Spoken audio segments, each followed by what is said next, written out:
Te recibimos así de mal, mi querido Cristian, ¿cómo estás? Muy buenos días desde Pergamino, Argentina, un loco con pistola en el metro de la Ciudad de México. Yo creo que, ay, no, esta sociedad está bastante descompuesta, pero te doy la bienvenida, ¿cómo estás?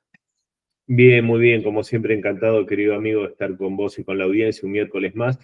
Y locos es lo que abunda. Si pudiésemos exportar locos, ¿sabés cómo? Pero las arcas de los países rebosarían de abundancia. Sí. El problema es que Trump creo que nos cobraría impuestos, pero bueno, no vamos a polemizar. Aranceles a los locos.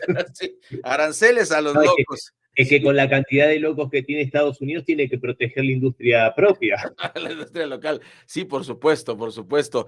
Mi querido Cristian, bueno, pues hay mucha tela de dónde cortar para charlar el día de hoy. Quisiera empezar con el tema como más mediático. Hay muchos temas importantes en la geopolítica internacional, pero me parece oportuno empezar pues con las declaraciones de Donald Trump en relación con el genocidio en Gaza, que él ya presentan este plan de 20 puntos, lo presenta él básicamente, pero pues parece que Netanyahu, pues como lo has indicado muy bien varias veces en este espacio, pues sigue con su agenda, hablando de exportación de locos, ¿no? Sigue con su agenda, pero no voy a reconocer a Palestina, como Estado, no es lo mismo, y sigue con su actitud guerrerista. ¿Qué opinión te merecen las declaraciones primero de Trump y de Netanyahu? Bueno, a ver, analizando el plan de 20 puntos, 21 puntos, había ahí alguna divergencia. Yo creo sinceramente que ante la situación actual, yo no creo que sea una mala propuesta.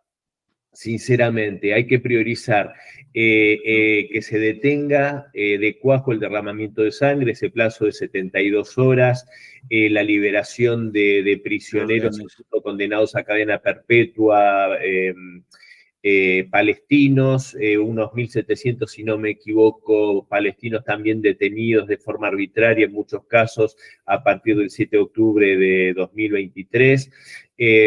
Y repito, y detener la matanza. Yo creo que eso es prioritario. Me pareció bien también el dejar por escrito la imposibilidad de que Israel se haga con estos territorios, Gaza o Cisjordania, que se los anexe, que se garantice. Me pareció interesante también la garantía de amnistía a los militantes de Hamas que depongan las armas. Esto obviamente después es un proceso mucho más complejo, es que no hayan después ejecuciones extrajudiciales, como ha pasado en otros procesos de paz, como ha pasado incluso en Colombia, para no ir más lejos, que guerrilleros que deponían las armas después eran ejecutados, eran asesinados por grupos paramilitares. Sí. Es complejo, la situación es muy compleja. Ahora, sinceramente, lo único que me hizo un poco de ruido que esté involucrada la figura de Tony Blair ahí, porque como buen Sí. británico es nefasto y es parte del inicio del problema. No olvidemos que gran parte del inicio de los problemas del conflicto árabe-israelí en los tiempos modernos, inicio del siglo XX, específicamente estuvieron ahí los británicos totalmente involucrados a través de la declaración Balfour y de los compromisos que adquirió el célebre Lawrence de Arabia con las tribus árabes para rebelarse y luchar del lado de los aliados frente a las potencias centrales que eran en la Primera Guerra Mundial, la Alemania, Austria-Hungría, el Imperio Otomano, etc. Entonces, en ese sentido, no me da buena espina, como decimos acá, que esté involucrado Tony Blair. Más allá de que ese comité estaría a cargo de Donald Trump, que se marque que va a haber un grupo tecnócrata de palestinos al frente de una especie de gobierno, entre comillas, muy entre comillas.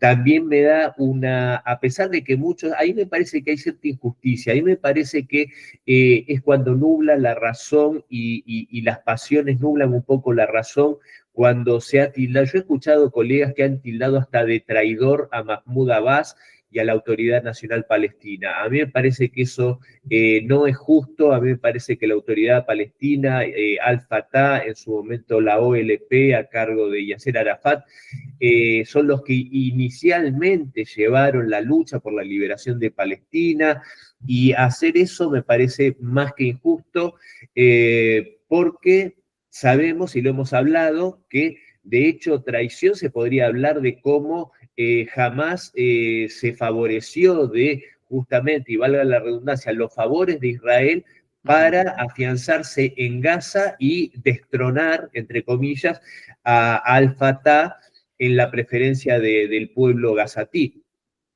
siendo que es una organización fundamentalista religiosa básicamente, y al contrario de Al-Fatah, que es mayoritariamente secular. E inspirada en el baasismo, ese socialismo árabe, ese nacionalismo árabe que fue tan virtuoso y que buscaba la unidad justamente del mundo árabe, más allá de esas diferencias en el mundo islámico que siempre se explotaron justamente para dividir al mundo árabe, ¿no? Entonces, dicho esto, a mí el plan me parece a grandes rasgos provisorio, en que no confío nada, de nada, es justamente en esa serpiente miserable, porque es una serpiente traidora y miserable que es Netanyahu, porque yo lo escuchaba hablar después de las palabras de Trump, y realmente para mí era diáfano ver cómo este tipo va a traicionar en la primera de cuentas. Es más, no me extrañaría que siga ese vínculo extraño con Hamas, que lo hemos analizado muchas veces acá en este espacio, el por qué se hizo el 7 de octubre, qué finalidad tuvo, a qué intereses sirvió, por qué sirve. Parecería que quieren eternizarlo no solo Netanyahu este conflicto, sino también Hamas. Entonces yo ahí le veo el talón de Aquiles a estos 20 puntos, que justamente tengan un sincero interés de detener esta carnicería atroz, el carnicero Netanyahu, que obviamente no quiere, como buena vocación de carnicero que tiene, y no me extrañaría que jamás le haga el caldo gordo. Ahora, otro punto que me pareció interesante para analizar, y con esto cierro, así seguimos dialogando, querido amigo. Me pareció muy interesante y creo que ahí se pudo ver un esbozo. Tampoco es para ilusionarse, ¿no? Porque yo sigo pensando que le está faltando carácter, fuerza y decisión a Donald Trump si quiere hacer lo que dice que quiere hacer. Pero me pareció muy interesante que lo obligase, porque eso obviamente lo obligó Donald Trump a pedirle perdón al primer ministro catarí por el ataque que hizo. Y si vos te fijas, esto es muy relevante, no es un detalle menor, porque después de ese ataque a un país que no tenía ninguna beligerancia como Qatar con Israel, no solo eso, sino que estaba siendo un participante en los esfuerzos de paz. Y después Netanyahu salió a reivindicar y a decir, a comparar cuando se ejecutó de forma extrajudicial ay, por favor, el líder de Al-Qaeda, Osama Bin Laden. Osama Bin Laden. Diciendo lo mismo, que no tenía nada que reprocharle a él, que él había actuado en una lucha contra el terrorismo, e incluso volviendo a amenazar a Qatar, diciendo, no sé si vos recordás que dijo, y que si volvía a darse la situación, volvería a atacar a Qatar y a cualquier otro. Esa posición temeraria de este criminal degenerado que es Netanyahu, a pedirle perdón al primer ministro de Qatar, me parece que hay sin duda, y teniendo en cuenta los vínculos de Qatar con Trump, los vínculos de Trump con el mundo árabe, con las monarquías del Golfo, etcétera, ahí me parece que hay un tema interesante que mostraría, con eso no alcanza, con eso solo no alcanza, pero a ver si Trump le logró encontrar el talón de Aquiles a Netanyahu para hacer lo que él quiere. Vamos a ver, se está hablando ahora, que no me llamaría la atención, que si descomprime por acá, hace un nuevo ataque a Irán, que estaría totalmente injustificado, como estuvo injustificado el primero, pero ya ni esa excusa tendría. Así que realmente, repito y cierro, el plan me parece En estas circunstancias me parece lo más adecuado, aceptado por prácticamente todo el mundo árabe. Desgraciadamente no puedo tener muchas expectativas positivas porque justamente los dos bandos, y no hablo del pueblo gazatí, hablo de Hamas y hablo de Netanyahu, Sí. no creo que tengan la voluntad real de cesar esta carnicería.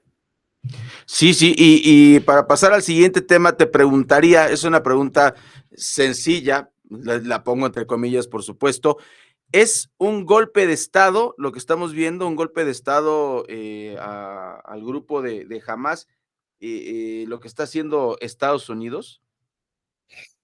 Mira, yo sinceramente te digo, sabes que, y esto me cuesta a mí desgraciadamente, algunas disputas y disgustos con gente muy querida.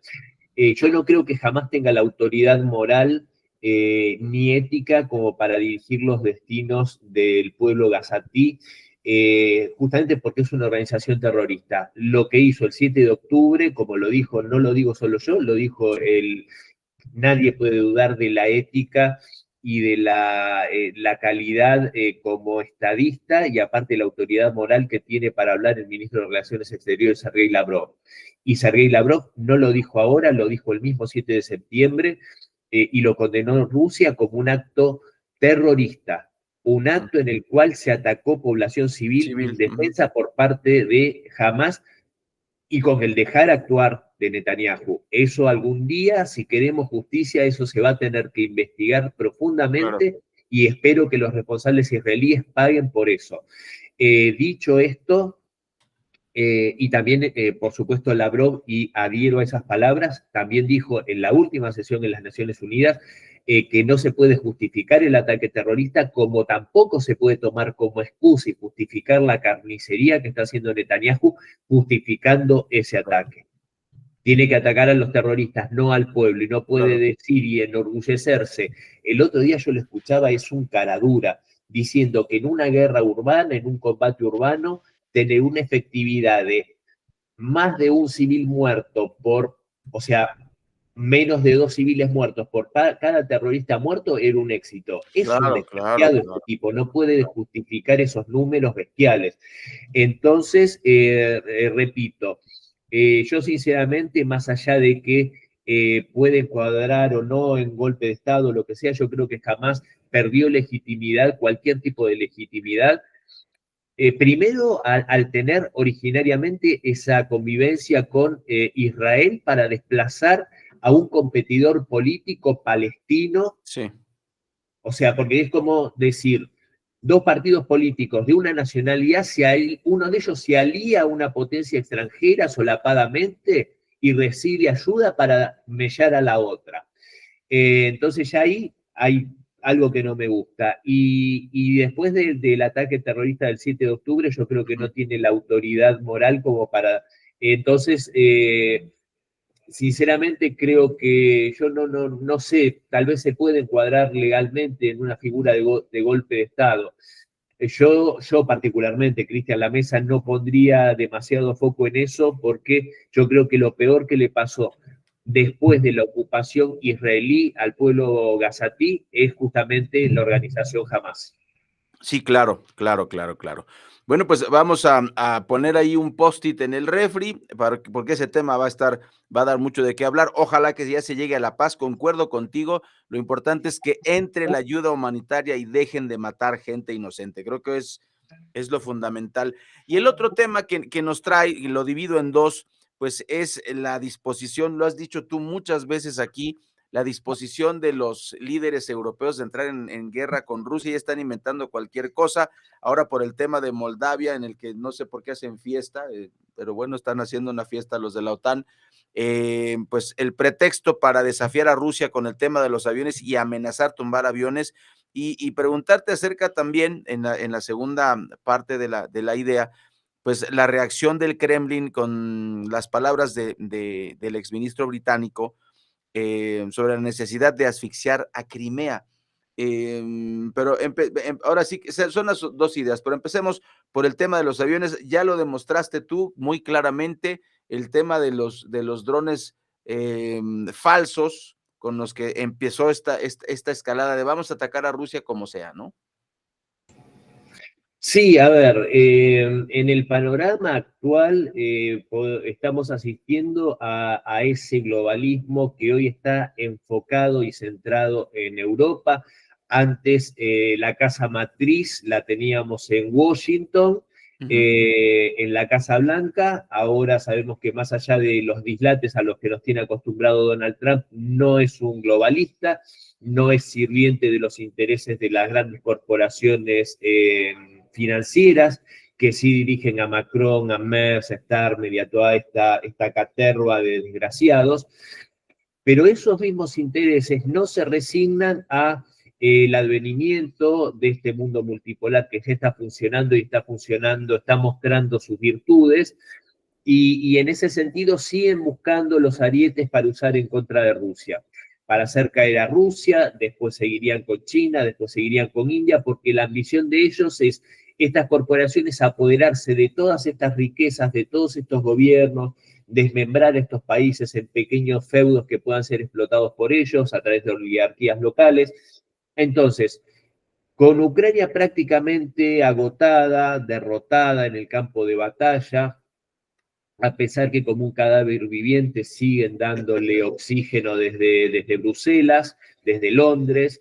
El otro ariete que están preparando, desgraciadamente, con la complicidad, vos fíjate cómo los nombres se repiten, con la complicidad de esta presidenta monigote de la Open Society, que es Maya Sandu, la presidenta moldava, que digo monigote de Open Society porque trabajó para Open Society, es una mujer que es del riñón de George Soros, es el núcleo más cercano de George Soros. Entonces vos fíjate cómo se repiten los nombres. George Soros en los 90 e incluso antes de la caída de la Unión Soviética, destruyendo desde adentro el entramado social de Ucrania para ir preparando este caldo de cultivo con mentiras para generar ese nacionalismo ucraniano, para convertirlo en una máquina de odio contra Rusia, con una mínima cantidad de la población, pero lo suficientemente intensa para generar lo que generaron. Bueno, eso mismo vienen haciendo hace años con Moldavia, con la intención incluso Maya Sandu, que es ciudadana rumana, vos fijate qué aberración. O sea, la presidenta de un país como lo vimos en Georgia con esa presidenta francesa que tenían. Sí, sí, entonces, sí. Volviendo, también que planea y tiene la expectativa, entre uno de sus planes, de anexionar Moldavia a Rumania, quitarle la soberanía, y se encuentra con la resistencia de la República Moldava Pridnestroviana, más conocida como Transnistria, que es este enclave que quiere ser parte de Rusia y que se opone a esos planes. También tenemos Gagauzia, cuya líder política se ha resistido a esto y por eso ha recibido una condena de 7 años de cárcel y está en este momento detenido en una cárcel moldava, esta política de Gagauzia.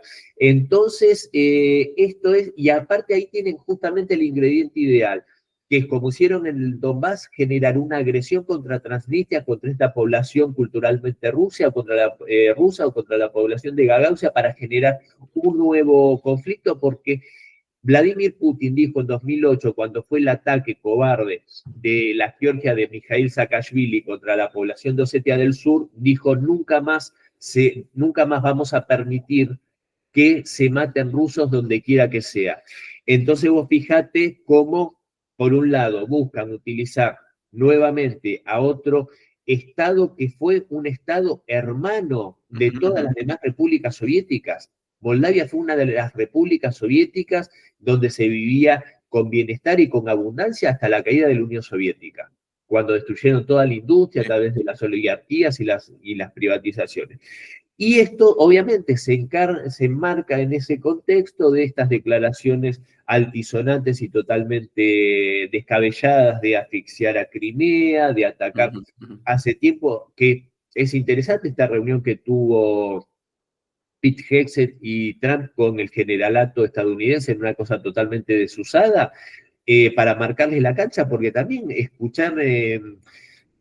escuchamos cómo hace relativamente poco un comandante de la OTAN, un general estadounidense, el máximo comandante del país norteamericano para Europa y África, el general Christopher Donahue, dijo hace algunas semanas, no más de un par de meses atrás, que sería muy fácil tomar y dominar Kaliningrado. O fíjate la locura que están hablando de invadir territorio soberano ruso. Sí, sí. ¿Cuál sería, por supuesto, una línea roja? O sea, sería invadir territorio ruso Uy, por sí, de sí. la OTAN. Entonces, asistimos a una serie de dementes que hay de todos los pelajes, porque acá hablamos de un general estadounidense, Sí. que tienen el mandato de estirar la cuerda hasta donde sea necesario para doblegar a Rusia, y en ese intento, sabes que, como hemos dicho muchas veces, nos llevan al riesgo de una guerra nuclear. Sí, sí, sí, y eso es lo que tenemos que debería preocuparnos, ¿no? Como humanidad, pues esta necedad de la OTAN de enfrascarse en una guerra contra Rusia y bueno, pues es el corte de caja, es muy peligrosa esta, pues estas recientes declaraciones y acciones de parte de la OTAN, como dices, para provocar artificialmente a Rusia, y así es como queda. Palabras finales, mi querido Cristian, ha sido una semana muy intensa, ojalá que se logre la paz en Gaza, deseamos la de Ucrania, pero ese es un Frankenstein que está viviendo horas extras.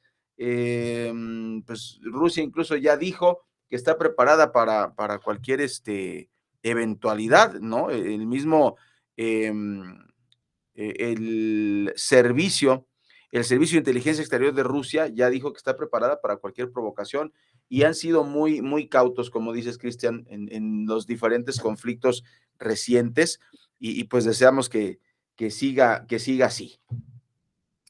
Como palabras finales, y siendo que fue una semana, es una semana intensa, como tan intenso ha sido y está culminando este año, yo pondría nuevamente el acento, y es un tema que creo que va a dejar mucha tela para cortar. Yo pude escuchar el discurso de Pete Hegseth, algunas palabras de Donald Trump en esta reunión de generales, que es algo totalmente desusado, convocar creo que algo así como 700 generales de, de todo el mundo, o sea, generales estadounidenses destacados en diferentes bases a lo largo y a lo ancho del mundo, para, sin lugar a dudas, marcarle la agenda que tiene en mente Donald Trump para el ejército de los Estados Unidos. Porque acá hay que decir algo también.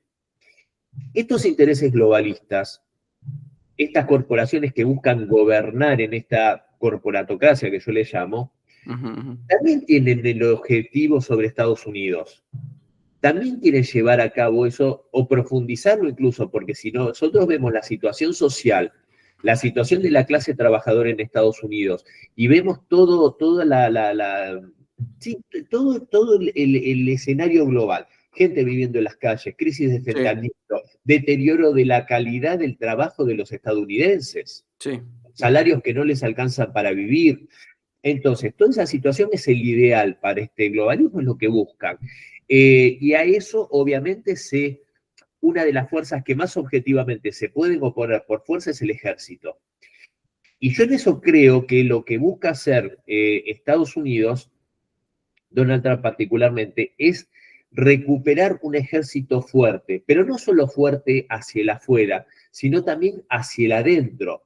Por eso hablo en contra de estas cuestiones que tienen que ver con no tener militares y generales gordos, Sí, excesivos en peso, que no con pueden tener barba. con barba. Lo de la barba Sí, yo sí. lo pondría entre comillas, pero es algo cultural de los Sí, sí. yanquis, el no tener militares con barba. Yo creo que se pueden tener militares con barba o sin barba, pero culturalmente sí es un estereotipo que lleva a ese ejército cuando realmente eran fuertes. Yo hoy sostengo que el ejército estadounidense no solo no es fuerte, sino que es débil. Más allá de enfrentarse a un grupo de insurgentes en alpargatas, no Claro, puede claro. hacer otra cosa. Entonces, y lo de las políticas de género dentro del ejército y todo eso, que no es casual, se hace para debilitar a la fuerza militar. Sí, Porque estos grupos lo que quieren tener son también ejércitos débiles, ejércitos que no puedan oponerse a fuerzas que quieren dominar y quitar las riquezas de los países, que no puedan defender la soberanía nacional ni a sus pueblos. Vos fijate cómo es el ejército ruso, es todo lo contrario a lo que es este ejército wokista de Estados Unidos al que se quiere oponer Donald Trump. Sí. Porque, repito, este globalismo no busca destruir solo el Estado-nación en algunos países, busca hacerlo en todos. George Soros fue un aliado de Ronald Reagan y Margaret Thatcher para destruir a la Unión Soviética. Sí, sí. Pero hoy, siendo que ni Margaret Thatcher, por supuesto, ni Ronald Reagan son, no solo que no son santos de mi devoción, sino que son políticos que detesto, pero no eran globalistas, que los detesta. Para mí, Netanyahu no es globalista, pero lo detesto, porque en el mundo soberanista no es que todo es homogéneo. En el mundo globalista sí. Entonces, vos fíjate, George Soros fue un aliado fundamental con estos líderes conservadores para destruir a la Unión Soviética. Hoy Soros sería, y de hecho es el enemigo, que lo es con Trump, porque son estratégicos. En su momento lo primero era destruir a la Unión Soviética. Sí. Una vez conseguido esto, vamos por más. Y es lo que Claro. hoy vemos, y con esto cierro, hoy es destruir a Rusia porque es el abanderado político del mundo multipolar y del soberanismo. Después vamos por China y después vamos por todos los demás, y Estados Unidos ya lo tenían dominado. Merced a esta anomalía que es Donald Trump, se les da vuelta la tortilla.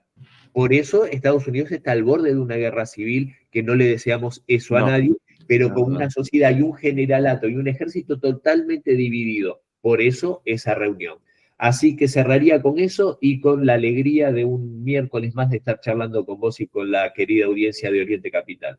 Muchísimas gracias, Cristian. Igualmente, pues es tiempo de poner tu bola de cristal pues activa para la siguiente semana. Te agradezco mucho, te mando un abrazo y pues como siempre un placer platicar contigo todos los miércoles. La verdadera política con Cristian La Mesa. Tenemos corte y regresamos aquí en Oriente Capital. No se vaya.